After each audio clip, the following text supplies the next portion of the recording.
Assalomu alaykum qadrli futbol muxlislari. Sevimli futbol kanali uzoq tanaffusdan so'ng yana siz azizlarga o'zbek futboliga oid eng so'nggi yangiliklarni taqdim etishni boshladi. Videoga like bosib, bizni qo'llab-quvvatlashingiz va eng so'nggi yangiliklarni o'tkazib yubormaslik uchun kanalga obuna bo'lib, qo'ng'iroqcha tugmachasini bosib qo'yishingiz mumkin.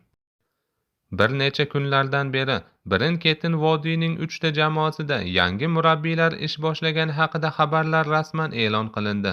Samvel Babayan Andijonga, Temur Kapadze Navbahorga, Islom Ismoilov Neftchiga katta umidlar bilan bosh murabbiy etib tayinlandi. Uchala jamoa ham tezkorlik bilan kelasi mavsum uchun seleksiya ishlarini boshlab yuborishdi. Ayniqsa Andijon tezkor harakat qilishga majbur. Chunki klub 24-dekabr kuni Osiyo Chempionlar Ligasi guruh bosqichi so'nggi turida Qatarning Al-Ahli jamoasiga qarshi safarda maydonga tushadi. Bu o'yindagi g'alaba burgutlarni 8dan 1 finalga olib chiqadi. Ayni paytda Andijon 5 ta o'yinda 5 ta durang qayd etib, jadvalda 3-o'rindan joy olgan.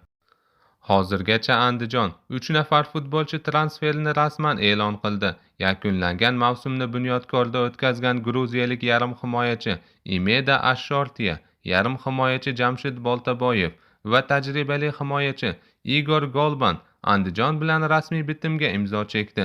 Shuningdek, so'nggi paytlarda ko'rinmay qolgan Jasur Yaxshiboyev ham Andijon bilan og'zaki kelishuvga erishgani haqida xabarlar bor. Hozirda Islom Ismoilovning transfer rejalari oshkor qilinmadi. Dastavval Neftchi klubda qoladigan va jamoadan ketadigan futbolchilarni aniqlab olayotgan bo'lsa ajabmas. Bilolxon Toshmirzayev allaqachon Bunyodkor futbolchisi sifatida e'lon qilindi. Jamoa sardori Anvar G'ofurovni OKMK va Bunyodkor jamoalari Farruh Sayfiyevni Nasaf hamda Dinamo klublari o'z tarkibida ko'rmoqchi. Ibrohim Halil Yo'ldoshev va Quvondiq Ro'ziyev jamoadan ketganini e'lon qildi.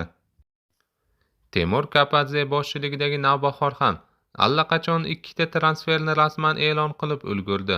Himoyachilar Dilshod Komilov va Islom Mamadkazin rasman Navbahor futbolchisi sifatida tanishtirildi.